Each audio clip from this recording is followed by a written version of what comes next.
ব্যস্ত লাইফে বেশ অনেক দিন ধরে আমরা প্ল্যানিং করছিলাম কোথাও একটা ঘুরতে যাব। তো সত্যি কথা বলতে অফিস টু বাড়ি, বাড়ি টু অফিস করতে করতেই আমাদের সবার কেটে যাচ্ছিল। তো যাব যাব করে আমাদের অনেক প্ল্যানিং এর আগেও ক্যান্সেল হয়েছিল। তো ফাইনালি এটা ছুটি পেয়ে, সবাই যেহেতু আমরা এসবিআইতেই আছি, তো ছুটি পেয়ে আমরা বেরালাম দুদিনের জন্য বকখালিতে। অ্যান্ড ট্রাস্ট মি, এত তাড়াতাড়ি সমস্ত কিছু প্ল্যানিং হয়েছে যে কোনো রকম কোনো সেট আপ বা কোনো রকম কোনো কেনাকাটা কিছুই হয়নি।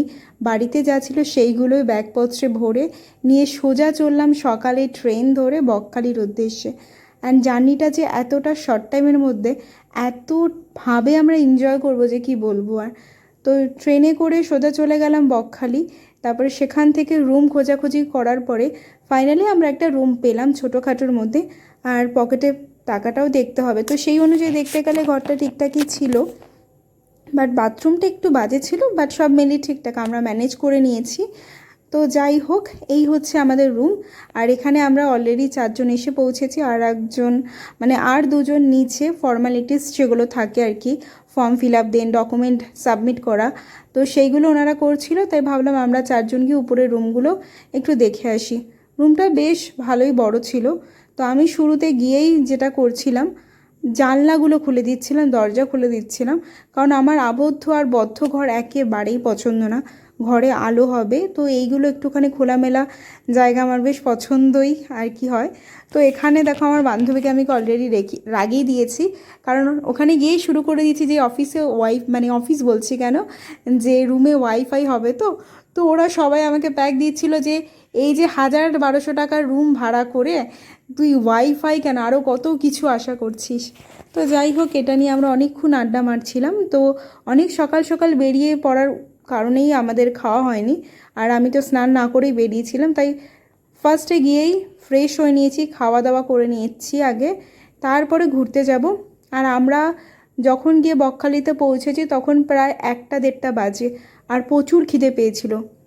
রাস্তায় একবার আমরা মাঝখানে খেয়ে নিয়েছিলাম লুচি তরকারি, তার সাথে আরও কী খেলাম, কোল্ড ড্রিঙ্কস, এগুলো খেয়েছিলাম। কিন্তু ভাতের খিদে, উপর সে আমরা বাঙালি, তো ভাতের খিদে তো আলাদা রকমেই লাগে। তো গিয়েই ফার্স্টে একটা জায়গা থেকে ভাত খেয়ে নিয়েছি, খেয়ে আমরা একটুখানি হাঁটতে বেরিয়েছি। আর এখন দেখো কোনো লোক নেই, কিন্তু বেশ ভালোই লাগছিল, একটা অচেনা জায়গাতে সবাই মিলে ঘুরতে বেশ ভালোই লাগছিল। তো আমরা রীতিমতো একদম সমুদ্রে, যেখানে বিচ তার পাশে যাচ্ছিলাম, হাঁটাচলা করছিলাম। আর আমি গিয়ে খুঁজছি জল কোথায়, কারণ বকখালিতে একটা জিনিস সেটা হচ্ছে সমুদ্রের স্পেশালি জল, সেটা অনেকটা দূরে আর কাছে কিছুই নেই। কিন্তু বকখালি এমনি জায়গাটা ভালো ছিল, কিন্তু সমুদ্র যেহেতু দেখতে যাচ্ছিলাম, তো সেই জন্য আমার একটুখানি তেমন একটা ভালো লাগেনি। বাট ঠিক আছে, কোনো ইস্যু না, বাট সব মিলেই ঠিকঠাক।